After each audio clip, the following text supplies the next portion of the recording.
Hello दोस्तों, स्वागत है आपका मेरे चैनल जर्नी ऑफ स्टोरीज पर। 15 साल बाद चार पुरानी सहेलियां नैना, अमृता, रिया और श्रुति अपने कॉलेज रियूनियन में मिलती हैं। हर कोने में पुरानी यादें छिपी हुई हैं, लेकिन उनके हॉस्टल के पास एक दीवार पर लिखा गुप्त संदेश सबका ध्यान खींच लेता है। सच तुम्हारे इंतजार में है। यह वही जगह है जहां कॉलेज के आखिरी साल में एक रहस्यमय चोरी हुई थी। उस चोरी ने न केवल उनके जीवन को बदल दिया, बल्कि उनकी दोस्ती को भी तोड़ दिया था। क्या यह रियूनियन सिर्फ एक इत्तेफाक है, या कोई उन्हें उनके अतीत की ओर खींच रहा है?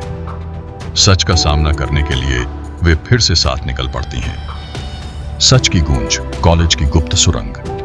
15 वर्षों के लंबे अंतराल के बाद नैना, अमृता, रिया और श्रुति कॉलेज के रियूनियन में एकत्र होती हैं। बचपन की मस्ती और कॉलेज की यादों को फिर से जीने का मौका मिलते ही चारों के चेहरे पर मुस्कान लौट आती है। हंसी मजाक और पुरानी बातें करते हुए वे अपने पुराने हॉस्टल और कैंपस घूमने का निर्णय करती हैं। रात के समय जब सारा कैंपस शांत था, वे चारों अपनी पुरानी यादों को ताजा करने के लिए हॉस्टल के पीछे वाली दीवार तक जाती हैं। दीवार पर एक संदेश लिखा होता है, सच तुम्हारे इंतजार में है। संदेश के साथ लाल स्याही में बनी एक पुरानी किताब का निशान भी दिखाई देता है। यह दृश्य उन्हें ठिठकने पर मजबूर कर देता है। नैना, जो एक जिज्ञासु पत्रकार है, उस दीवार पर मौजूद निशानों को गौर से देखती है और कहती है, यह वही जगह है जहां हमने आखिरी बार वो किताब देखी थी। रिया की सांसें तेज हो जाती हैं। अमृता और श्रुति के चेहरों पर अजीब बेचैनी दिखती है। वह घटना याद करते हुए चारों को महसूस होता है कि उस रात उनके बीच कुछ छूट गया था, कुछ ऐसा जो उनकी दोस्ती को फिर से जोड़ सकता है या उसे हमेशा के लिए तोड़ सकता है। वे एकमत से फैसला करती हैं कि इस बार यह रहस्य सुलझाए बिना पीछे नहीं हटेंगी। यह पहला कदम उन्हें उनके अतीत के गहरे और अनसुलझे हिस्सों में ले जाता है। चारों सहेलियां तय करती हैं कि रात में हॉस्टल की दीवार के पास मिले संदेश के बारे में और जानकारी जुटाएंगी। नैना अपनी पत्रकार प्रवृत्ति के कारण अगले दिन कॉलेज की पुरानी लाइब्रेरी की ओर जाती है, जहां चोरी हुई किताब को आखिरी बार देखा गया था। लाइब्रेरी में अभी भी कुछ ऐसे खंड मौजूद हैं जिन्हें सालों से छुआ नहीं गया। नैना को एक पुराना लॉगबुक मिलता है, जिसमें वह पृष्ठ खोजती है जिस दिन किताब गायब हुई थी। इस बीच श्रुति और अमृता लाइब्रेरी के आसपास के क्षेत्र का मुआयना करती हैं। उन्हें एक पुराना स्टोर रूम मिलता है, जिसमें किताबों का ढेर और धूल भरी अलमारियां हैं। अचानक रिया की नजर एक लकड़ी की अलमारी के पीछे बने एक छोटे दरवाजे पर पड़ती है। यह दरवाजा एक गुप्त कमरे की ओर जाता है, जो शायद सालों से बंद है। जब वे उस कमरे के अंदर जाती हैं, तो उन्हें वहां एक पुराना नोट मिलता है, जिसमें लिखा होता है, जो खोज रहे हो वह अतीत के धुंधले अंशों में छिपा है। साथ ही एक नक्शा भी मिलता है, जो लाइब्रेरी और हॉस्टल के बीच एक सुरंग की ओर इशारा करता है। इस सुराग को देखकर चारों सहेलियों के मन में भय और उत्सुकता दोनों जागते हैं। वे अपनी पुरानी यादों में खो जाती हैं, जब आखिरी बार उन्होंने चोरी वाली किताब देखी थी। हर किसी को लगता है कि उसने उस रात कुछ न कुछ अनदेखा किया, जिसे आज तक वे खुद से भी छिपा रही थीं। अमृता, जो हमेशा शांत और समझदार रहती थी, पहली बार अपनी घबराहट जाहिर करती है। वह कहती है, शायद हमें यह नहीं खोजना चाहिए, शायद वह रात हमसे कुछ छीन चुकी है। लेकिन नैना दृढ़ता से कहती है, यह हमारी दोस्ती को छीन चुका है और अब इसे वापस पाने का वक्त है।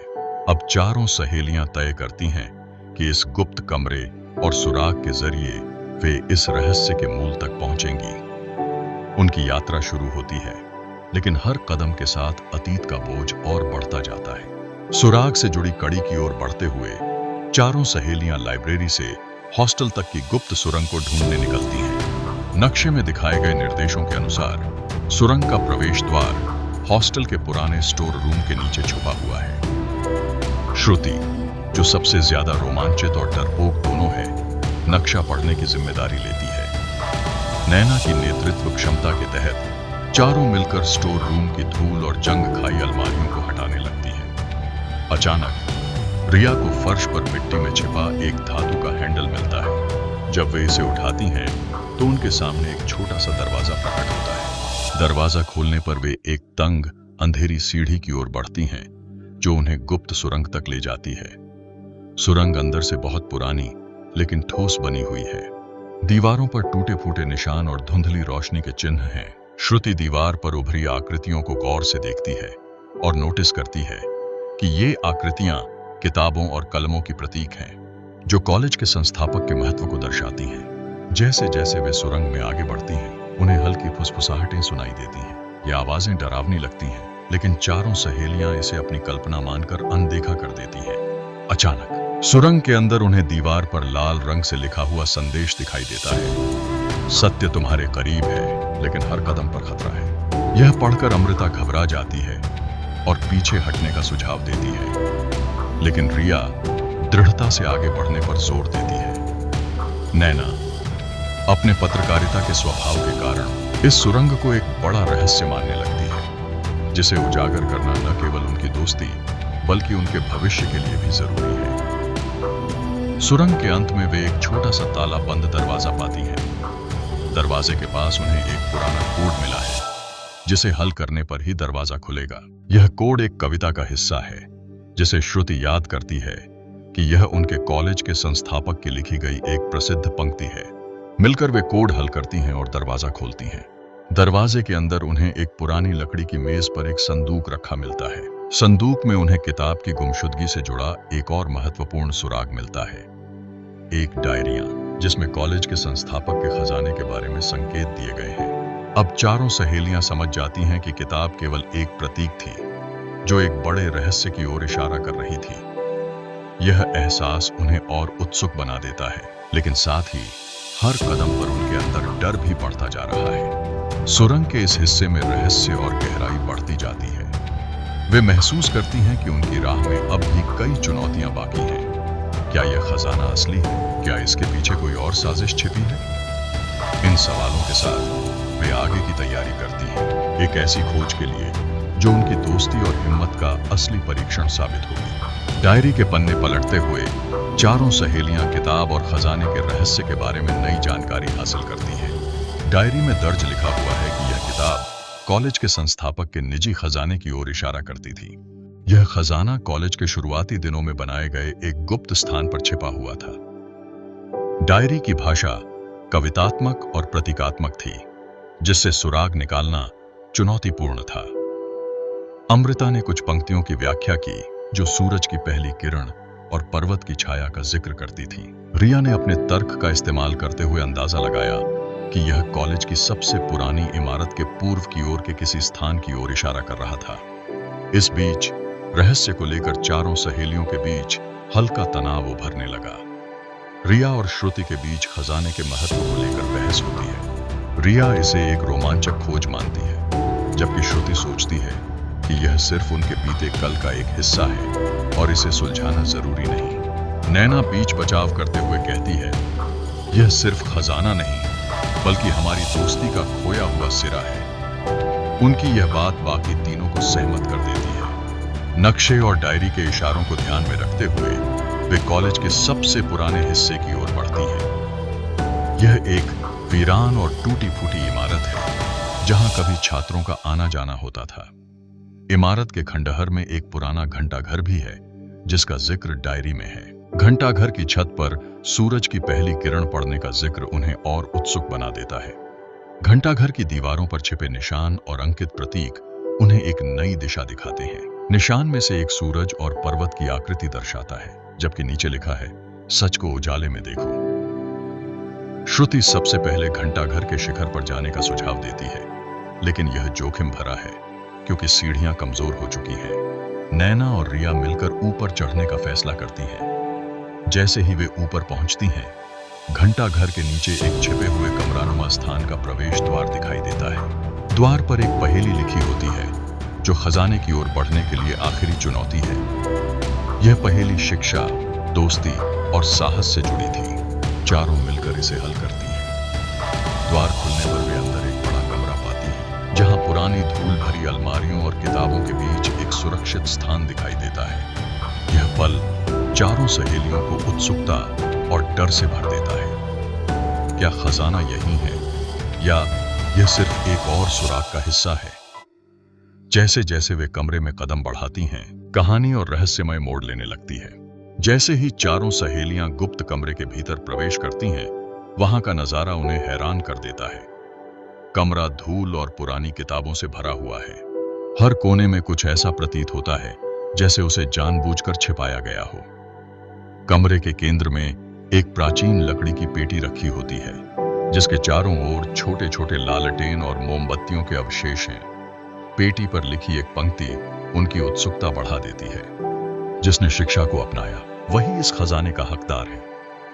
पेटी को खोलने से पहले चारों सहेलियां उसके आसपास की अन्य चीजों का निरीक्षण करती हैं। उन्हें दीवार पर लगी एक तस्वीर मिलती है, जिसमें कॉलेज के संस्थापक कुछ छात्रों के साथ दिखाए गए हैं। यह तस्वीर उनके लिए खास है, क्योंकि तस्वीर में उनके हॉस्टल का पुराना दरवाजा भी नजर आता है। यह सब देखकर श्रुति कहती है, यह खजाना सिर्फ धन नहीं, बल्कि हमारी विरासत से जुड़ा हुआ है। पेटी पर लगे ताले को खोलने के लिए वहां एक पहेली दी गई होती है। पहेली में शिक्षा, चरित्र और दोस्ती के महत्व पर आधारित सवाल होते हैं। नैना और श्रुति तर्क और ज्ञान से पहेली को हल करती हैं, जबकि अमृता और रिया उनके आत्मविश्वास को बनाए रखते हैं। जब ताला खुलता है, पेटी में से कई दस्तावेज, किताबें और एक जर्नल मिलता है। इन दस्तावेजों में कॉलेज के संस्थापक की निजी डायरी शामिल होती है, जिसमें खजाने का मतलब समझाया गया है। यह खजाना असल में शिक्षा के महत्व को बढ़ावा देने के लिए रखी गई एक योजना का हिस्सा था। संस्थापक चाहते थे कि इसे खोजने वाले व्यक्ति शिक्षा और समाज को बेहतर बनाने के लिए इसे उपयोग करें। यह जानने के बाद चारों सहेलियां अपनी लड़ाई और पुराने मतभेदों को भूलकर एकजुट हो जाती हैं। रिया कहती है, हमने इस खजाने को खोजते हुए जो सीखा वह असल में हमारी सबसे बड़ी जीत है। लेकिन कहानी यहीं खत्म नहीं होती। दस्तावेजों के बीच उन्हें एक पुराने कर्मचारी का नाम मिलता है, जिसने 15 साल पहले किताब चुराई थी। उस कर्मचारी ने अपने फायदे के लिए दस्तावेज को छुपा दिया था। चारों सहेलियां मिलकर इस जानकारी को कॉलेज प्रशासन और पुलिस के साथ साझा करती हैं। यह कदम उन्हें एकजुट करता है और यह एहसास दिलाता है कि सच्ची दोस्ती और शिक्षा जीवन को नई दिशा दे सकते हैं। यह भाग कहानी को रोमांच और भावनात्मक गहराई से भर देता है, साथ ही इसे अंतिम भाग के लिए तैयार करता है। खजाना मिलने और साजिश का पर्दाफाश होने के बाद चारों सहेलियों को एहसास होता है कि इस सफर ने उनकी दोस्ती को नई मजबूती दी है। 15 साल की दूरी और गिले शिकवे इस खोज के दौरान खत्म हो गए। श्रुति कहती है, शायद इस खजाने का असली मकसद हमें फिर से जोड़ना था। नैना मुस्कुराते हुए जवाब देती है, और हमें यह सिखाना कि दोस्ती और ज्ञान से बड़ी कोई दौलत नहीं। चारों सहेलियां मिलकर कॉलेज प्रशासन से अनुरोध करती हैं कि गुप्त खजाने और संस्थापक की योजना को एक प्रदर्शनी के रूप में स्थापित किया जाए।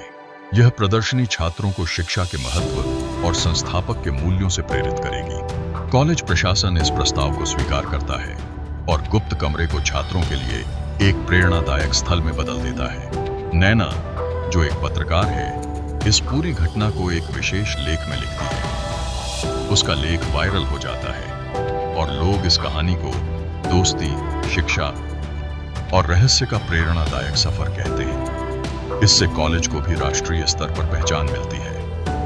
अमृता, जो अब तक गृहिणी थी, शिक्षा के महत्व को महसूस करती है और स्थानीय बच्चों को पढ़ाने का निर्णय लेती है। रिया, जो अपने रिश्तों से कटी हुई थी, अब अपने दोस्तों और परिवार के साथ ज्यादा समय बिताने लगती है। श्रुति एक नई पहल शुरू करती है, जहां वह ग्रामीण इलाकों में शिक्षा का प्रसार करती है। नैना, जो हमेशा से कहानियों की तलाश में रहती थी, अब अपनी खुद की कहानी को दुनिया तक पहुंचाने में गर्व महसूस करती है। कहानी का अंत उस वादे के साथ होता है जो वे चारों सहेलियां करती हैं। अब वे अपनी दोस्ती को कभी खत्म नहीं होने देंगी। वे तय करती हैं कि हर साल वे इस खजाने वाले गुप्त कमरे में मिलेंगी और अपनी जिंदगी के नए सफर को एक दूसरे के साथ साझा करेंगी। कहानी सिर्फ एक रहस्य को सुलझाने की नहीं, बल्कि आत्मखोज, दोस्ती और शिक्षा के महत्व को समझने की है। यह दर्शकों को प्रेरणा देती है कि पुरानी यादों में छुपे खजानों को फिर से जीने में कितनी खुशी हो सकती है। यह भाग कहानी को एक संतोषजनक, भावनात्मक और प्रेरक अंत देता है, जो दर्शकों को सोचने पर मजबूर करता है कि असली खजाना दोस्ती, ज्ञान और रिश्तों में ही छिपा होता है। अगर आपको हमारी कहानी पसंद आए तो चैनल को सब्सक्राइब करें और बेल आइकन दबाना न भूलें, ताकि आप हमारी हर नई कहानी सबसे पहले देख सकें। आपका सपोर्ट ही हमें और बेहतरीन कहानियां लाने की प्रेरणा देता है।